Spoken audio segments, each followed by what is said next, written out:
Welcome back to my next video. I've got a great treat for you. Hopefully you've watched our interview with Eva Zu Beck on YouTube and seen her great channel and gone and subscribed. Go and subscribe right now if you haven't. So recently, in the last 4 months, you've made a major change in the way you're traveling the world. Why don't you tell us about that? Yes, so 4 months ago, I finally made one of my long-standing dreams come true and decided to just take a risk and get myself a Land Rover Defender. So a car that I had been dreaming of for a long, long, long time. Like over the last couple of years, I would say I was sort of toying with this idea of getting a 4x4 and living in it somehow, or using it to travel at least around the world. But there was always too much going on, and I never quite I always felt like I would be missing out on other things and other opportunities. So if I got this 4x4, I would have to take it everywhere with me. But there was so many other places that I wanted to go to.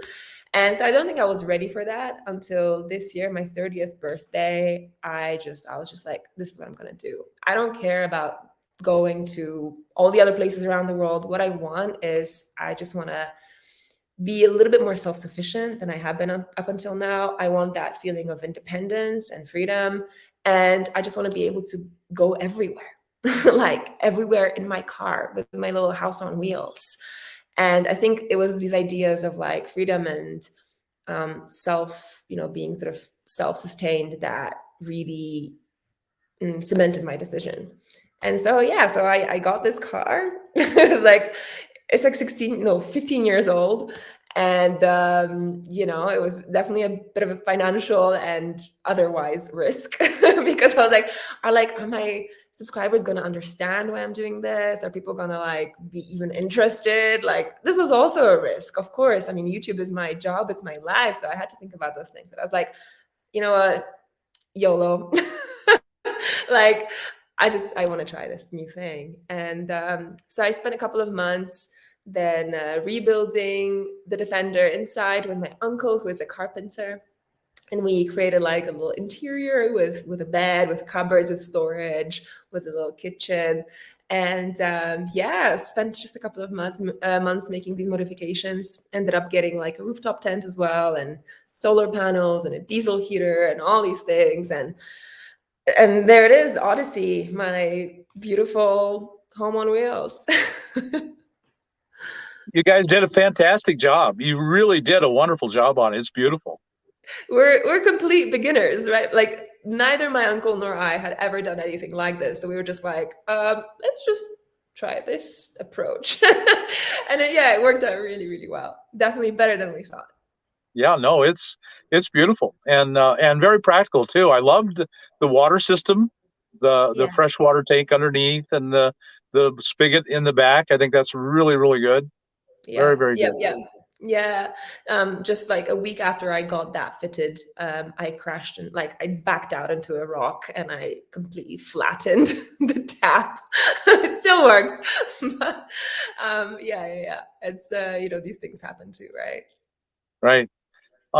Whenever I do a tours with someone, I always have to ask them how they go to the bathroom and how they shower.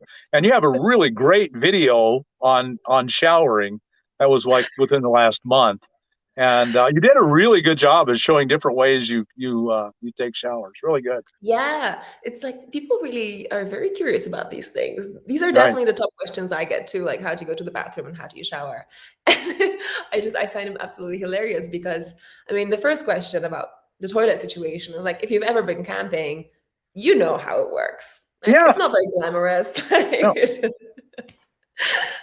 But the shower thing, there's a million ways you can shower living in a car, right? As you know, there's so many different ways. You just have to be resourceful. But the reality is I stopped caring about showering some time ago. Yes. I don't need to be showering every single day to be happy, right? No. In fact, there's a lot of good science now that says that our obsession with cleanliness is actually unhealthy, that we're harming ourselves in the long run. That would Yeah. make a lot of sense. I also like recently stopped using as much shampoo and washing my hair very often. It's like I haven't washed my hair in like 10 days now. And it's like it's making my hair healthier. It Yes. feels like it's stronger. It's like, and it's not a big deal. Honestly, it's not a big deal. Right. I mean, there are certain basics. You can't smell. You don't want to have dirt on you. I mean, there are certain minimum standards. But Yeah, yeah, we really the standards we've set generally are crazily high and I, unhealthily high, I totally agree with you. Yeah, right? definitely.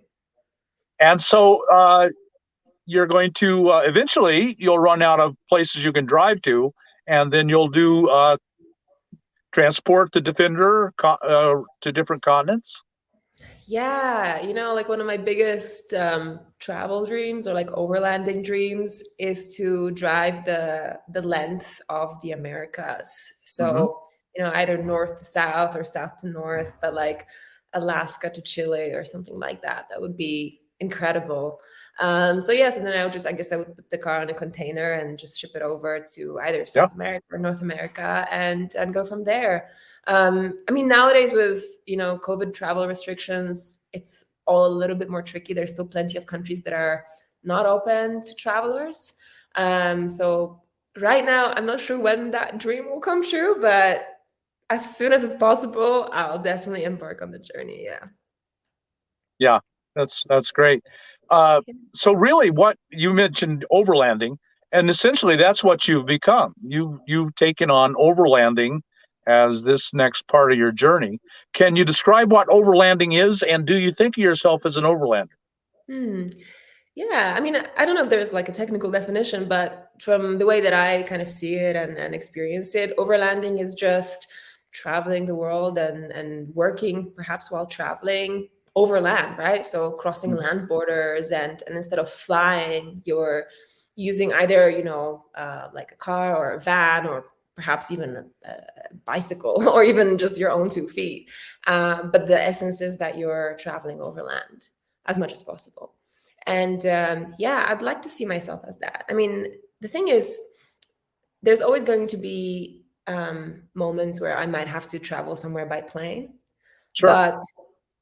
but I don't want to be doing that as much as possible, because now every time I get on the plane, it's like I am crossing this massive distance and there's so many interesting things happening below me that I am not getting to see or experience because I'm just flying over them. And it's like you kind of completely lose touch with what travel involves and means when you're flying all the time because you simply cannot have a clear idea of distance and of the change in landscape. So to me, overlanding is actually quite poetic because it allows you to gently and gradually move through our planet and actually appreciate how it changes, how it molds, and how the cultures change, how the languages change.